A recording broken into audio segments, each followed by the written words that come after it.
I am Tank the Machine. That is my artist and my stage name. I'm about 10 years, 11 years deep in releasing music at a professional level.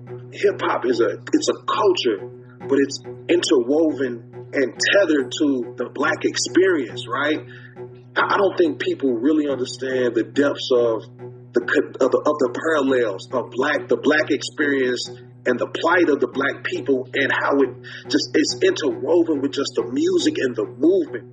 In the last episode, St. Louis rapper Tough Poe told us it was his belief that Darren was murdered by people from within the rap community. I'm talking to Tank the Machine because not only was he close friends with Darren, but as a St. Louis rapper himself, I hoped he could bring us inside that world, maybe get us closer to finding Darren's killer. Yeah, so me and Ron was just running tight. There was just a random day where he pulled up at my house. Ron pulled up, and he got D-Boy with him. When Tank says Ron, he's referring to Ron G., another rapper who with Tank formed the hip-hop group DOA. Ron G. didn't want to be interviewed for this podcast, claiming that the memories of Darren and his killing are too painful, and he doesn't want to open those old wounds. He introduced us. He's like, man, this is my boy. We was kids from the same hood. They both from Castle Point. They grew up in Castle Point. This is right after Darren had just took 5. When Tank says Darren took 5, he's referring to the time when Darren was shot that we referenced in the last episode. And Castle Point is a place I've gone to all my life. A mid-sized neighborhood in unincorporated St. Louis County, centered between Ferguson and Riverview.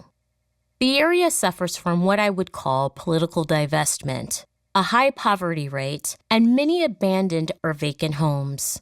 The school district ranks in the bottom 5% of the state.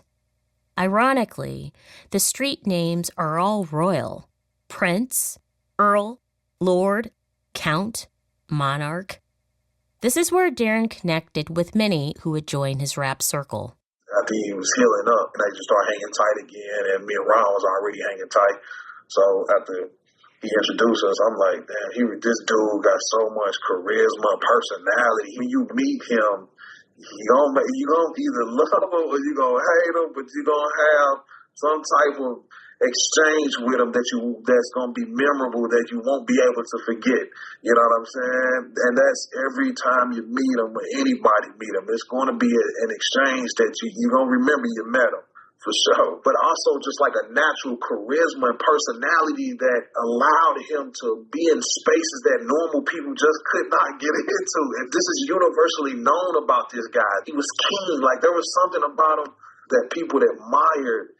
And I was like, okay, dude, cool as hell. And me, him, and Ron G just started hanging tight. Darren ended up joining Tank and Ron G and creating a few songs. In the song Born Targets, in Darren's verse, he raps about victims of St. Louis police violence like Mike Brown Jr. and Kerry Ball. He raps about the Ferguson Uprising and the burning Quick Trip gas station. Now they scared of us, Michael Brown, Kerry Ball, yeah, they living through me. So if the laws got a problem, tell them bitches sue me. We was marching hands up, not concerning the cops. Next thing you know, them bitches start pointing they choppers.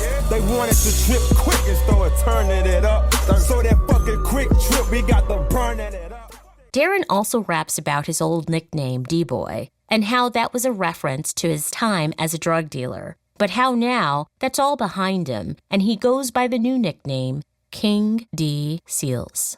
Being silent, we the loudest on these tracks. They called me D-Boy when I was whipping up that rock. Now it's King D. Seals, and I'm still screaming, fuck the cops.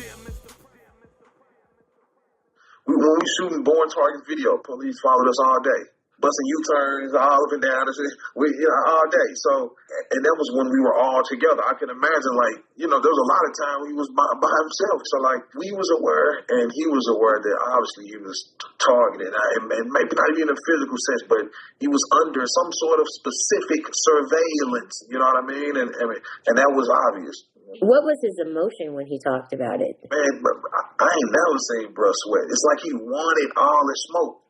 Outside of police, do you think other people had a problem with his activism? Absolutely. anytime you unapologetically black, that don't go over well with That's just not, I mean, you look at everybody in history. Anybody unapologetically black and too loud, and you got a little something about you that can garner enough attention and people around you, they don't like that. Don't shoot! Don't shoot! What you're looking at is the aftermath of the grand jury deciding not to indict officers. 29-year-old Darren Seals was murdered before his killer set his car on fire.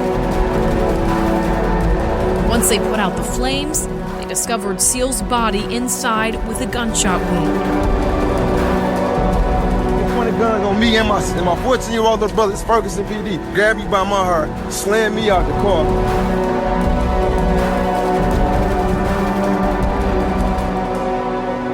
He said you might want to pick your enemies better. This is After the Uprising, Season 2, The Murder of Darren Seals.